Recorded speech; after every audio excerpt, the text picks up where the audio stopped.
Good evening, welcome to SHOWstudio.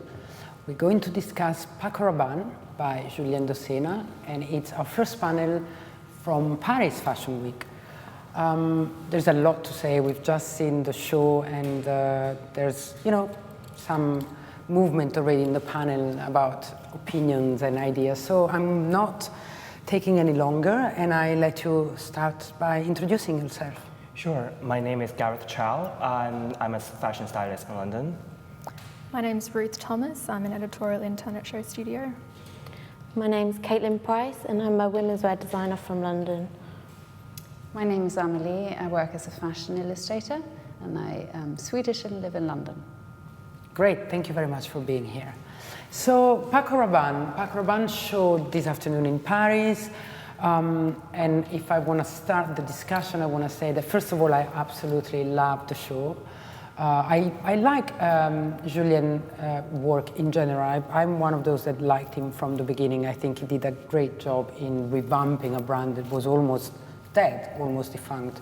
He's been there since 2014, so it's quite some time. And I think, and I'm saying this date because I think today he showed total maturity, not as a designer because he was already when he started Paco Rabanne, but for this brand. I mean, he's been very discreet at the beginning. Little by little, he went into the Paco Rabanne codes and history, and today he just let free of what he wanted to do. And he gave us this collection, which is full of juxtapositions and full of matching things that shouldn't match. Like there's some sequins and some chainmail and some military tailoring and some cowboy boots and some Marie-Jeanne. I mean, it's full of things and prints that you think, oh, it's so wrong, it's right.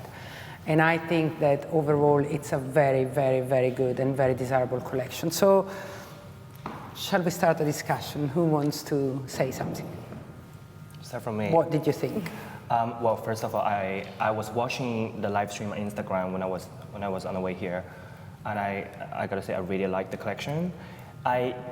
As a millennial, I didn't really pay attention to Paco Rabanne before, because I think for our generation, it's not really like a famous name for us to study or to look at or even to shop.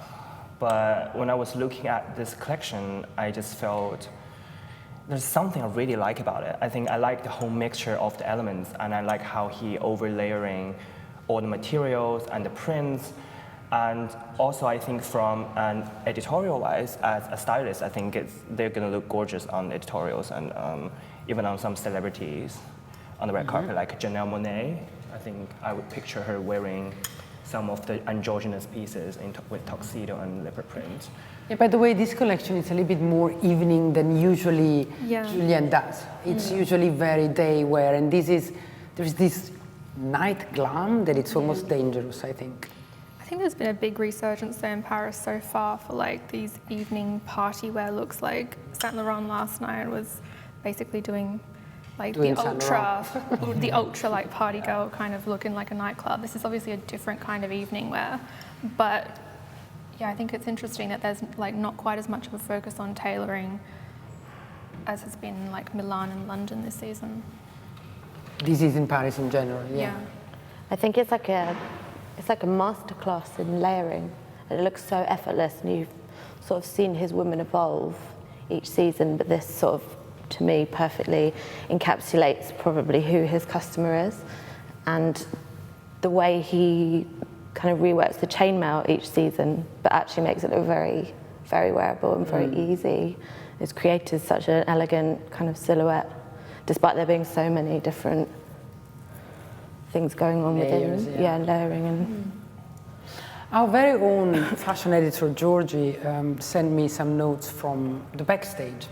So what he was saying, and one thing I was very interested in hearing was that he said, I want women to feel strong and powerful with the clothes, but the way they want. So he didn't want someone, I could hear the voice of a journalist saying, that's an evening collection. He said, no, actually, that's a collection that you can wear. I mean, those are clothes you can wear the way you want. And I think there is some stuff here that showed that, there's some I've seen some sequins that you can wear with jeans, or then there's some day prints with sequins or whatever, the chainmail, that it's, by the way, it's completely diamante, so it shines and even more than normal, so it's even enhanced.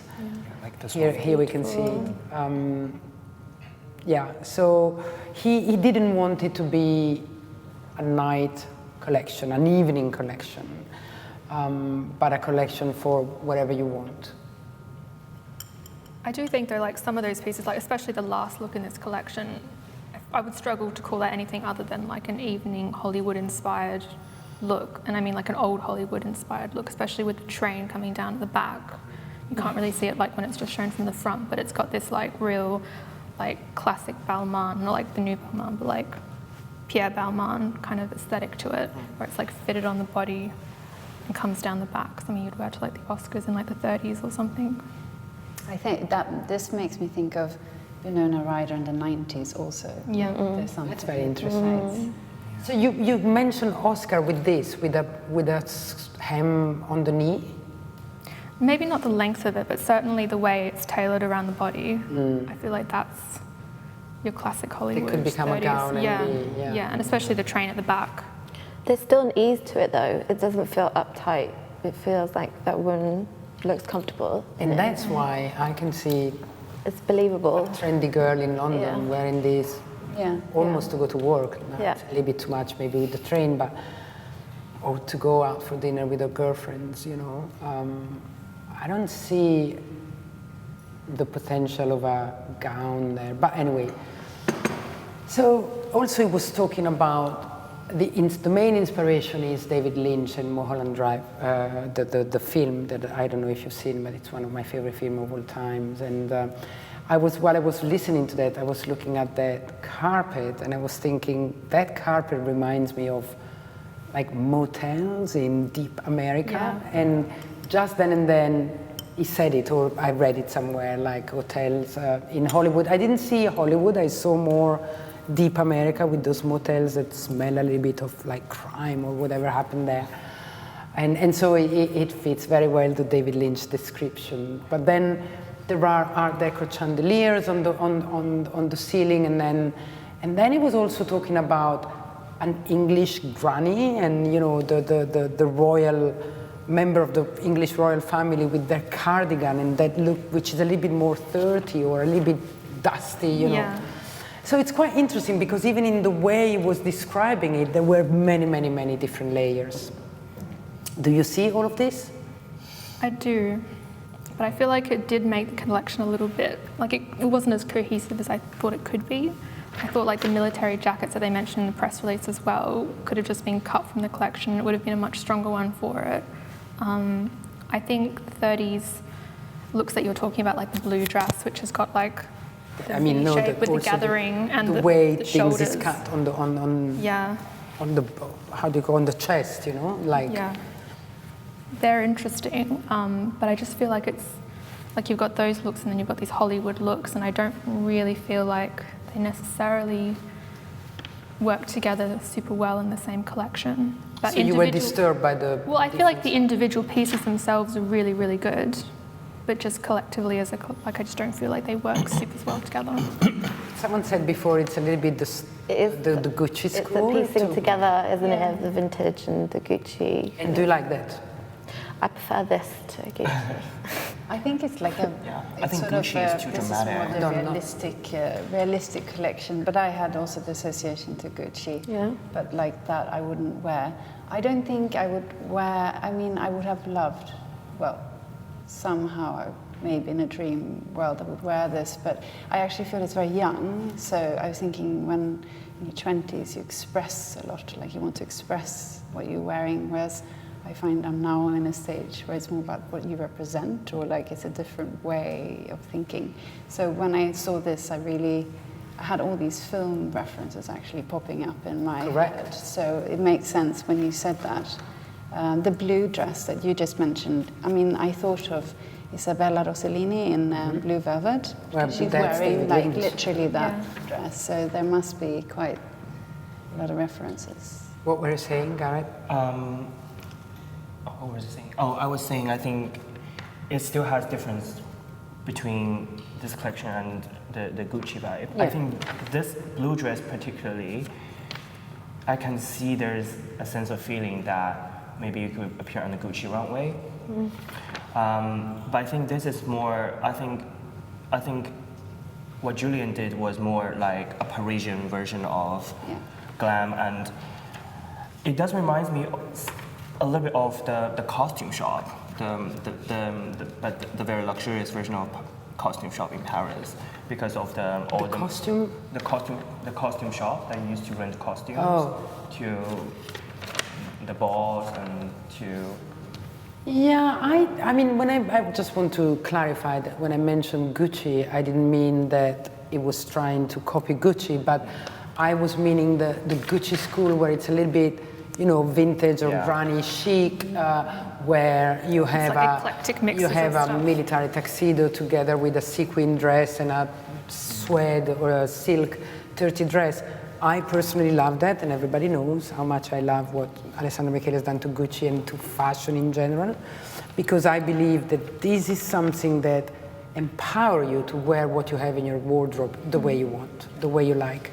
It cuts, it takes away all the rules, and I think that's so liberating. Then, you know, we were saying before the start, there are some looks that are almost awkward, you know, and I don't like perfection anymore in a show or in fashion. I like the fact that that carpet has nothing to do with that look, you know, and I think that's very modern, and I look for modern in a fashion show today, first of all. There's personality in it, I think. There's so much kind of character and feeling in it. But I do think you probably have to have a pretty perfect figure to wear a lot of it. Yeah. To wear this collection, I don't think so. I think it's not a difficult collection to wear. I think a lot of it is like even the first look, which I think is one of his classic shapes, where you've got like this really like hair down here. If you have like anybody can any wear kind that. of shape, no, it would distort the shape of the garment, I think. And I just feel like to wear that, you'd have to look like a model for it to look like the ideal version. I disagree.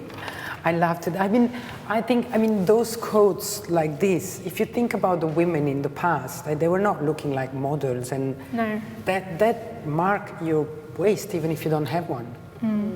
I would be interesting to see it. Sorry? I want to see it in another context, and see the pieces. Yeah, but you know, also whenever we see a show, unless it's a show with diversity in body shape and stuff, I mean, they always look like they can only wear that, they can only look like that. So, I mean, the blue dress, anybody can wear it. Of course it looks like this on her, but I don't think it's an unwearable collection. I feel like on someone who's not a model, a dress like that would start to look a bit costumey, a bit more like you'd just stepped out of the 30s, as opposed to wearing like a modern update on it, I have to say. I really like the colours and everything, but that's down then to the shoes, the hair, the attitude. I mean, if you wear that dress with bikers, I don't know. I see it. But I mean, it's like, I find that difficult in the sense that when you watch these different fashion shows and different sort of brands, you do have the shows that are exclusively for.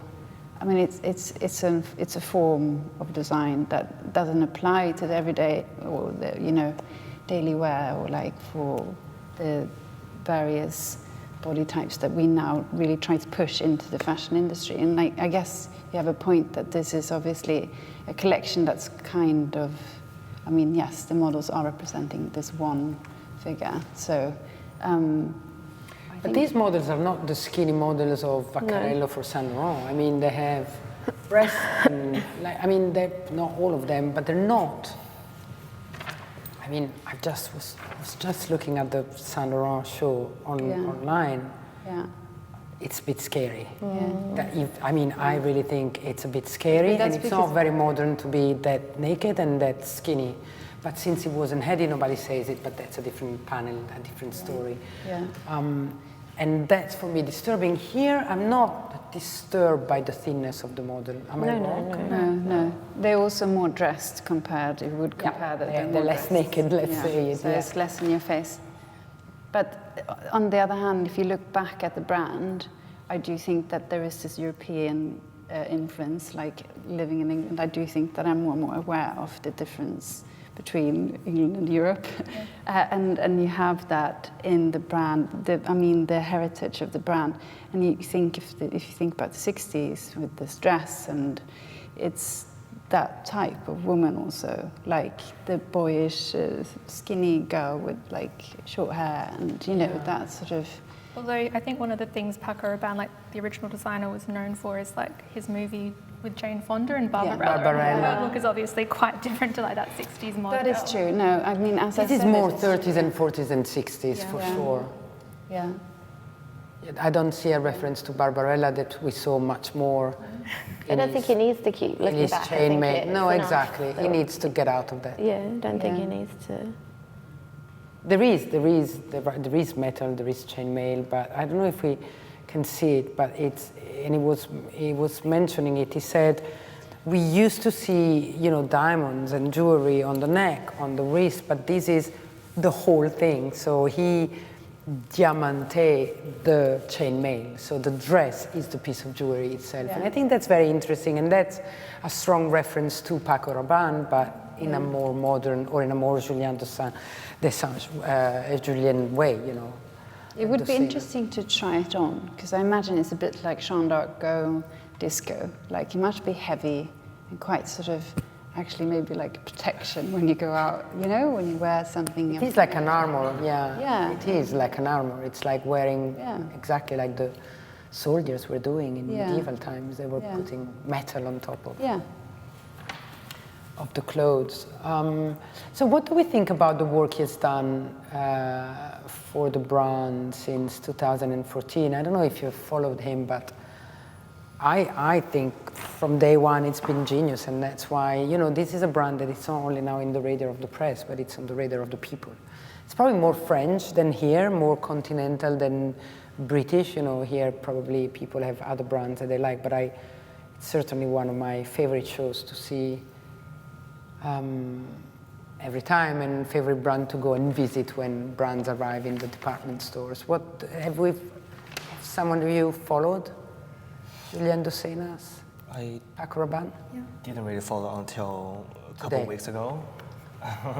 But I looked through all the collections from the beginning. He joined the house and designed the collection. I think he continues the house DNA very well with his own expression of fashion, and I think Paco Rabanne as a brand didn't lose the heritage, like if you look at Celine. Oh no, they did. No. Paco Rabanne is it's one of those top heritage French brands, up there with the Balmain, the Celine, maybe more than Celine that nobody remembers before Phoebe. I think he didn't completely change the brand, but I think he used a very important reference like chainmail and some other, like the original experimentation on the fabrics and on the materials to make into a dress. Because I saw the very first collection of Paco Rabanne is the unwearable dresses. Yeah, 12 dresses in unwearable materials. Yeah, so that, I think by that time that was a very monumental collection, because the experiment of using the materials that's not supposed to use on making a dress, that he designed and transform them into a very, very gorgeous pieces. And I think from the spring-summer collection and some of the chainmail pieces Julian did, I did see the continuity of the spirit of the brand, but also I think it's more colorful than before, for sure. Yeah. Can we see something about Autumn/Winter 18, which I think is the first time that it came out with the chainmail? And this is the one that I don't know if our audience is seeing, but this is the collection that most of all reference to the work of Paco himself. By the way, it's a very French brand, but he was a Spanish man. So I don't know if he started in Spain, but I mean, this is one of the brand that my mother, actually, not even me, was considering fashion at the time, you know. So it has a strong heritage, and it has had a string of designers ever since he died or left. He left in the 60s, late 60s, I think. 80s? Paco himself? Yeah, it started in the 60s. Oh, it started in the 60s, yeah, sorry. Yeah. And then he left in the 80s, but then there have been many designers. This collection is so, it doesn't seem nostalgic or anything. No, he's reworked all of those motifs into completely cool, relevant kind of fashion. Not like the sci-fi. So Puig, the Spanish group that owns, among others, Nina Ricci, and just bought a stake in Dries Van Noten, bought it in '87. Yeah. And then they tried with different designers, some of which, like, what's the name of the Indian designer? Manish Arora. Yeah, he did it for a year, but some lasted like one season. And then they had this genius moment of thinking about Julien Dossena, who comes from many years with Nicolas Ghesquière at Balenciaga, so he was his number 2. And then when Nicolas left Balenciaga, all his team left, and he went out and did his own brand for 1 season or 2. And then Puig called, he started Paco Rabanne, and boom, I mean, his career was absolutely launched, and Paco Rabanne was reborn. So, you know, he did a good job. And as you said, you know, he's mentioning the chainmail and you know, the style of the brand, the archives of the brand, but with his own take, which is very important. Yeah. I was going to say also, if you work as a fashion illustrator, and if I were to receive this collection, you'd look at it, so the way I'd look at it then would be like, okay, this is a big job because it's a lot about the details. It's a lot of detail work rather than large silhouettes, for example. I mean, other than that dress with the cherries, that's like kind of a easier way out. But most of this is like, okay, a lot of layers, a lot of pattern, a lot of detail. So I would immediately think like, what illustrator would do that the best way? Because every illustrator works differently. But so in that sense, the overall impression is less silhouette and more about the actual garment. The textures, the layers. It's interesting what you say, because some designers, and I'm thinking, I don't know why it comes to me like Ferré for Dior, you just draw a silhouette and you know, or even Mr. Dior himself, and you know what brand you're talking. And here you're right, I mean, you need the texture, you need the layering, you need the material to understand that. So that's what's going on, yeah. I think that goes down to like the house codes, because Rabanne was like, he started off as a jewelry maker for like all the other major houses in Paris, and then he became known for like innovating the materials he used. He uses like glass for dresses, he uses paper for dresses, and metal obviously, which is like his most famous. So it's only relevant that makes sense that like the textures and the fabrics are very, very important. Look at this. Beautiful. This is a close-up of the prints. I think it's exquisite.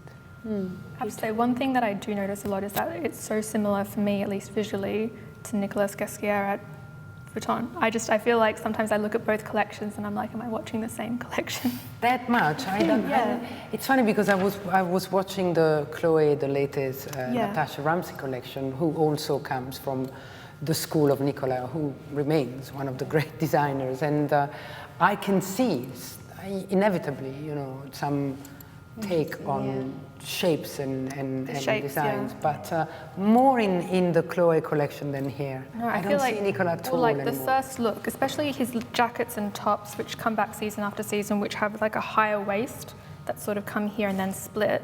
There's like the Louis Vuitton, I think it's like spring summer 18, which have like the same kinds of jackets that move the waist way up on the body, so that it's like kind of mid-rib cage. But it's funny because it didn't work with Nicolas in Vuitton, but in Balenciaga, and that's so far from what he was doing there. So, but he still probably made. They're still very friends. One is always at the show of the other. They're still very close. Doesn't feel they were also like a couple for a while. It doesn't feel too heavily referential. You know, like it's not referencing. You know, so many collections you look at now, it reminds you of something else. And I think this stands kind of on its own quite nicely. Yeah. It doesn't remind me too much of anything else. I think it's quite... Yeah, for me it was the styling. By the way, it's Marie-Amélie Sauvé who styles everything that Nicolas does. So this is like a family, you know. They work together, they're friends, they holiday together, you know. And so inevitably there is some. But I agree with Caitlin. I don't see particular references, and I think that's where he shows his strength. You know, for me, he's his own man, his own design. I think it's quite a brave collection, this one.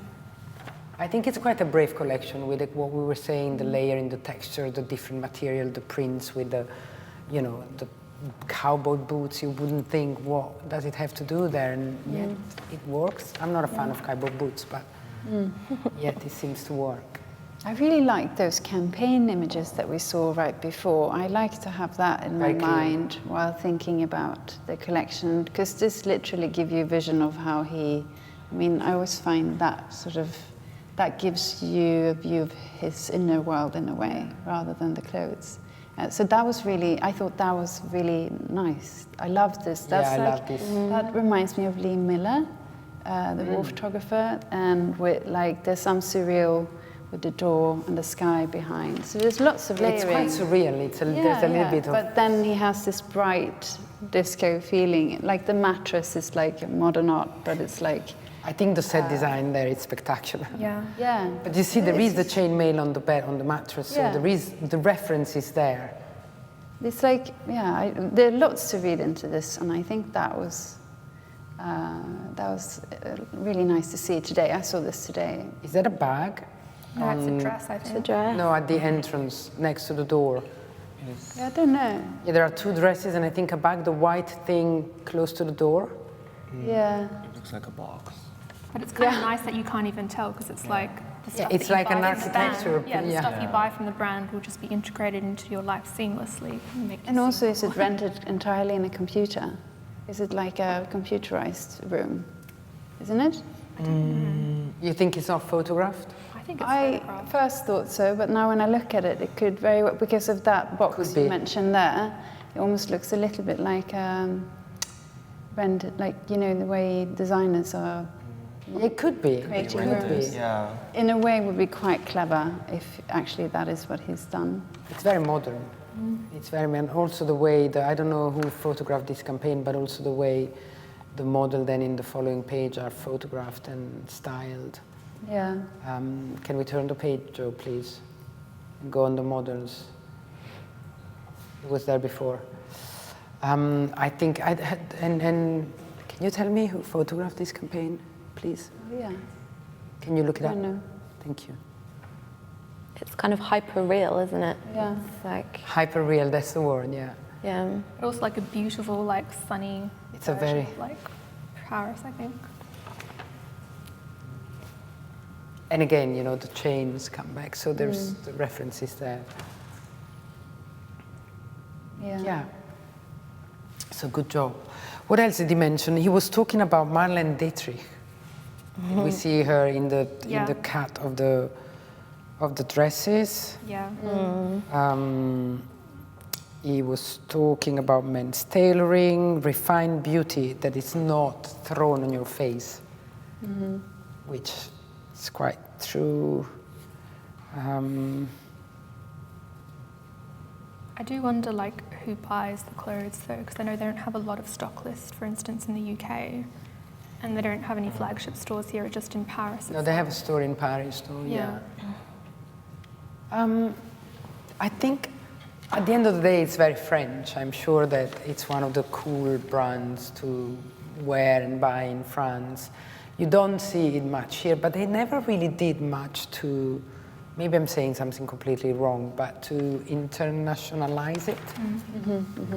I know their it shows in Paris, they stay in Paris, sorry. I know their perfumes are what I would assume to be like the backbone of their business, because like, what was it called? Like the 1 million or something, the men's perfume. It's like the best-selling perfume in the UK, like for the last 10 years. Paco Rabanne's. The golden color one. The golden one, yeah. I think a lot of people know Paco Rabanne as From the a perfume, yeah. It's funny, I don't know their perfume, but you know, it's both Puig is the money of Puig comes from making fragrances from all the other brands. So that's their forte, that's what they do. But they bought some interesting brand, and they're very good at trying to relaunch them. So no, I don't know that the perfume. It's like a men's perfume. I can't remember what it's called. Is it like a trophy looking Yeah, it's one? like a gold or is it a different bar. one? No, it's a it's a gold gold bar. bar. Okay. Yeah, they have very famous female perfume as well. Yeah, and they just recently announced like Amelie. Yeah, I can't pronounce her last name. Yeah, She's like their new face. Yeah. Yeah. of Paco Rabanne perfumes. Yeah. Yeah, that's the perfume. Yeah, okay. I don't know how It much. sells everywhere though. It sells every. But my problem with, I remember when I was at Kering, at Gucci Group, we had that problem with Saint Laurent and Saint Laurent Beauté, that were two different companies, but then the style of the fashion was completely disconnected from the style of the campaigns of the fragrances. And here, what I've just seen, I don't think it has anything to do with Julien. No, I think it's very Probably not. different Very visuals. Yeah, but Yeah. Well, it was like Raf doing Calvin and then having all the Kardashians in the underwear. It was really weird. yeah, it's like, it's really weird, I think. I think that, you know, probably if they have a fragrance that is sold everywhere, it should reconnect with the brand the way it looks today. Maybe it doesn't. Maybe it's a different customer. It doesn't manage. Probably is, It's yeah, just it a probably different- is. It doesn't matter, you think? No, I mean, I would say maybe it doesn't manage directly by the brand. Maybe No, it was- is. No, obviously not. Obviously not, but certain designer, they probably write it in their contract. I want to have a say on the campaign or for the fragrance, the makeup, whatever. I mean, in Gucci, everything is designed by the same person. Yeah. Even if Procter & Gamble or whoever produces it, you know what I mean? Here, I think it's disconnected, but maybe I'm wrong. That what I've just seen didn't look at all connected with what we. Looks more like duty free. Advert. Yeah. Yeah. It might be that they have a very big audience that just doesn't, they can't afford a brand, but they buy the perfume. And I think a lot of people they know Paco Rabanne as a perfume because I was having this conversation with a friend last night, and I was saying we're going to talk about Paco Rabanne during Paris Fashion Week, and he asked me, isn't it a perfume brand? Yeah. And I told him, no, it's not only a perfume brand, but it's a very. It doesn't work in famous- fashion if he asked you that, because I can tell you this is one of the most wanted show of Paris Fashion Yeah. Week. So. I think a lot of like people who don't work in fashion industry, like football players and other people, they buy Paco Rabanne perfume a lot, Right. and I think that's how they get Victor and like. Rolf, Jean-Paul Gaultier, I mean the masses or the civilians, the people that don't, they know the fragrances more than the fashion, but we also know that those fragrances have made money for Yeah. those brands that probably some of them wouldn't exist anymore if it weren't for the royalties coming from the fragrances, Yeah. right? I just find it strange that there's like these two separate worlds though for that brand. Like you've got the perfume world and you've got the ready-to-wear or fashion side of it, and they don't really seem to like correlate. And you'd think that they would want one to feed off the other, do you know what I mean? So like if you were into the perfume, suddenly you would be like, oh, I can also buy the bag, or I can buy like the shoes to go with it as well. That Is happened. that an advert for the? So I think we just saw the film. I don't like the package. No, I don't like the package, but she But maybe was obviously wearing Paco Rabanne. it works and they don't need to mess with it. Yeah, don't need to touch it. But the interesting thing is they don't think sell it's been perfume broken. in the shop. Sorry? They don't sell perfume at the boutique because I went to the shop in Paris and they don't sell anything related to the fragrance. That's quite normal. I mean, most of the luxury brands, normally they separate. tend to Yeah. steer away. As Caitlin was saying, it's more of a duty-free purchase than, that you was the one I know, was- that's quite normal. Yeah. Also, Yeah, you're in the like a jewelers- different world there. aren't Totally you? different. It's a different world. It's a different world. Look at this now, Yeah. and it's like, Yeah. what? But anyway, this is a totally different discussion. I personally think that this is a very sellable collection. Also because imagine it It's actually not broken down in huge. pieces. It's not huge. It's not a huge no. collection either, and you're so used to now seeing look after look after Which I look. don't appreciate. But this is actually, it's nice to see it more condensed and Yeah. Yeah. But again, you know, if you break down the pieces, there's so much to buy and to wear here, and you know, coats. I really like the jackets. balance of tailoring as well. I think it kind of needs that to... Is this one blouse and then is this part here out? That's a different material. So it's like It's a dress. It's like a dress over... It's a bustier dress on a blouse? No, I think it's a whole dress with the You reckon? trompe-l'œil of the bustier. But I think it's this photo is particularly interesting because you see the model that is walking away, who's wearing a leopard print jacket with flower print trousers, and then this sequin or mesh dress in front, you know, and it's fine. I don't mind it at all. Probably my eye has been now accustomed to this kind of clashes, but I wanted to talk 2 minutes about the flower. We've seen a lot of flowers in Paris. There are, and I mean Milan, I mean Prada show had flowers hanging from the dresses, and in Paris we've seen a lot of flowers on the Dries Van Noten show. We've seen flowers in the Margiela by John Galliano show. We see flowers in the Prince here. So it's one of the trends, like flowers are in the air. And also I sense is there a trend for check print? Because I saw the Dior fashion show. It was very heavily on the check print. Check. Yeah. I always, so we think about the flowers. There's always flowers. Yeah. Always, that much? Flowers. This year I noticed flowers much more than usually. Yeah.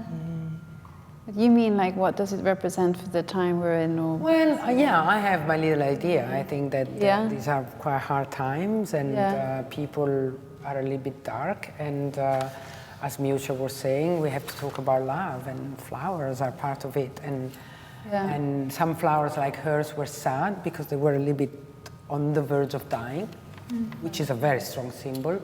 Here or in Dries Van Noten, they're happy, they're alive and beautiful, and where have I seen flowers on the boots as well, on the shoes? Was that Dries? Help me out, Ruth here. I mean, I've seen a lot of flowers and prints in the shoes and in the boots as well. I think a lot of designers are probably trying to create a sort of feeling of escapism now. We're in like uncertain, horrible times, and I think maybe a lot of shows are kind of creating like a utopian. You know, flowers is very like a sense of escapism within. It's pretty. It's a symbol of love. It's spring. It's the Renaissance. You know. I mean, it's like we look to nature to find our sort of sanity because way out. It's going sort of spinning quite fast, and it's very black and white. I mean, if you would think of the climate politically and so on, so maybe that would be why the fashion industry would turn against it. I mean, I do think that there has been in the past, in this season, but starting from Men in January, there is this need of escape, and I see it in the colors, in the joyful material, in the inspiration that people talk about. It's like, okay, let's get out of this mess. This tunnel of a political mess we're in, right? But it's interesting that he chooses then David Lynch as the way to escape. Do you know what I mean? Because David Lynch's films That's a good point. are like, maybe on the very surface, if you don't watch them and maybe just like look at an image, they look sweet and they look like inviting. But the moment you start watching it, there's like this undercurrent of like, not even undercurrent, just like an overt like violence and surrealism to him that makes you like so disoriented. So I feel like that's really interesting that he's like. Do I exist? Am I alive?